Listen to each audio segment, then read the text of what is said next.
This is when the Civil War is cranking up, and according to the legend, he lost the money buying Confederate war bonds. Now, as it turns out, this was all a red herring. He never lost the money buying Confederate war bonds. Thanks to Google Books and some other stuff, here's what he really did. What he did was, he took the money he stole from Brooklyn, and he took over a railroad that was bankrupt in Minnesota, called the St. Paul and Pacific Railroad. This railroad was given 5 million acres in federal land grants, and for every 1 mile of track that got laid, the government would give you 10 square miles of land alongside of it. So what Litchfield did was he took the money he stole from Brooklyn, took over the St. Paul and Pacific Railroad, and built a little bit of track. Now, he then became eligible to get like 1 million acres of land grants. So what he did was, he sent his brother, who was a banker in London, E. Darwin Litchfield, over to Amsterdam. And he fooled the people in Amsterdam on the Amsterdam Stock Exchange, because they didn't know what Minnesota was. They didn't know it was an unsettled wilderness, literally. So he took this 1 million acres of land, and he mortgaged it to the Dutch for $11 million. So if it cost $66,000 to build this tunnel, figure out how much $11 million was worth back then. Now, what Litchfield then did with the $11 million, building more track, and the other $8 million disappeared. And he got run out of Minnesota. So once he got run out of Minnesota, what did he do? He came back to Brooklyn, and he did here for a while. So, you know, it's a whole convoluted story. What you can do is look at our website, brooklynrail.net, and look at the tunnel page, and you can see all the detailed history about what went on back then. I can't get into the whole thing now because of time limitations. So right now we're at the stage of where the tunnel's closed up, Litchfield ran away to Minnesota with the money, and stuck the Dutch with bad land. Okay? Now what we're going to do is go up to the next air shaft, and I'll tell you how I found this place. Hold still, hold still, hold still. Okay, let's go.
Where the tunnel's closed up, and it should have just been an obscure footnote in some obscure history book.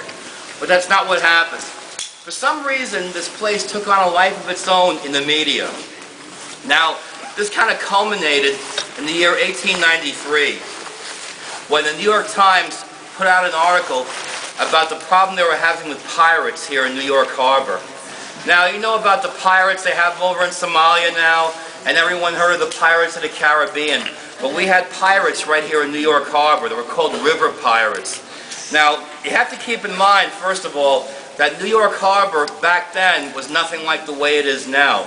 It was so filled up with ships from all over the world that you could literally walk from Brooklyn to New Jersey by jumping off the deck of one ship and onto the next. So there were goodies coming in all over the world with extremely valuable shipments. Now, these pirates, during the day, their day job was they were longshoremen. So they had access to the ships, and they knew which ship had all the best stuff on it. So at night, these guys got together and became pirates. And they had specially made boats that could sneak up silently on the parked ships. And they would then go onto the ship and kill the crew and take all the good stuff off and hide it. Now, according to this story in the New York Times, the most vicious gang of river pirates were headquartered in a bar room near the foot of Atlantic Avenue, and they were called the Smoky Hollow Gang. Now, you heard of gangs of New York, right? Okay, we had our own gangs of New York right here in Brooklyn at the mouth of the tunnel near Columbia Street. It was called the Smoky Hollow Gang, and it was something that was given rise by an area called the Smoky Hollow Slum, which basically is where Cobble Hill is today. And these guys were really rough. They were really vicious criminals, and you know, for sport, they would ambush policemen, and two of these gangsters would hold the policeman down while a third one would cave in his head with a cobblestone. And then at a different time, there was an organ grinder playing his music underneath one of their windows. So the guy had a hangover from the night before, and he came down and stabbed the organ grinder. And then at a party, they didn't like the music they were playing, so they slashed the throats of the musicians. And then they did home invasions and bootlegging and smuggling, any sort of crime they were into.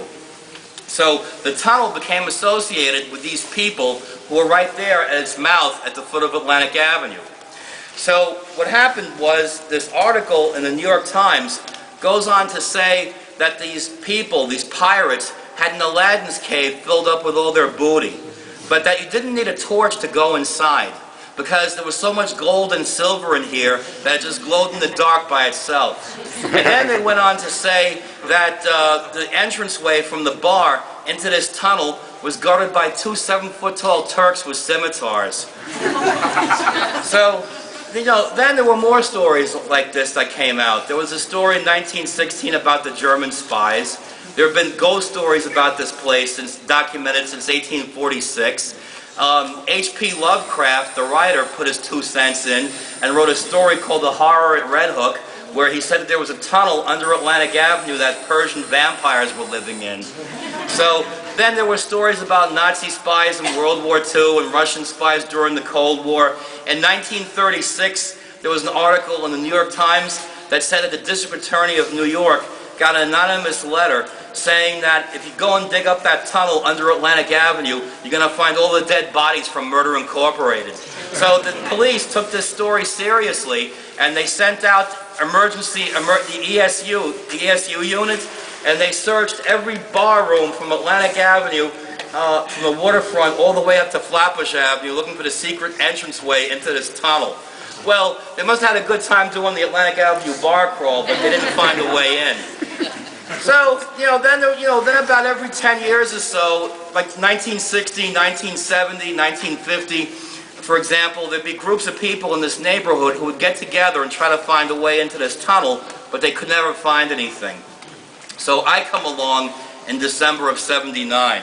And what was I doing? Well, I was just basically minding my own business. I had nothing to do with this place. I was an electrical engineering student at Pratt Institute. And this particular day in December of '79, I had a giant fight with the vice president of the school about a scholarship they were supposed to give me from Eastman Kodak. And what happened was, the year before, when I was a freshman, the dean of engineering pulled me off to the side and said, "We're putting you up for this scholarship from Eastman Kodak, and if you get it, it's going to pay all your expenses, and it's going to look really good on your resume, and there's no strings attached." But then she goes on and says, "You know what, though? You're going to be competing against people from all over the country, so there's no way you're going to get anything. So forget I mentioned it to you." So when I came back in September, they said, "Oh, guess what? You got the scholarship. You were the only one to get one in the whole country this year." So they said, "The people from Kodak want to come out and take you for lunch." So I said, "Oh, I'm going to get a free lunch on top of free tuition. Isn't it my lucky day?" Well, you know what I found out? There's no such thing as a free lunch. So when we're finishing up dessert, one of these guys says to me, "Oh, Bob, make sure by next Tuesday all your bags are packed up and meet us at the airport, and you're going to be leaving, so make sure you bring everything you need with you." And I'm like, "What? I'm going to do what? From where? And I'm doing what?" And they said, "Yeah, you have to come and work for us now." I said, "I have to come and work for you now? You just gave me a scholarship to go to college with for 4 years. What do you mean I have to work for you now?" And they said, No. You have to come and work for us." And I said, "No, you're supposed to give me a scholarship." And they said, "Well, listen, let me explain something to you. We give a lot of money to Pratt. We're one of their biggest contributors. So if you don't do what we tell you to do, we can make it real uncomfortable for you at Pratt." And then I said to them, okay, well, where am I going? And they said, well, we can't tell you. And I said, well, how much are you paying me for doing this? And they said, well, money isn't everything. And I said, well, where am I going to sleep at night? And they said, oh, well, you're going to sleep on a cot in the gymnasium, and later on we'll find you someplace more permanent. And then I basically told these guys where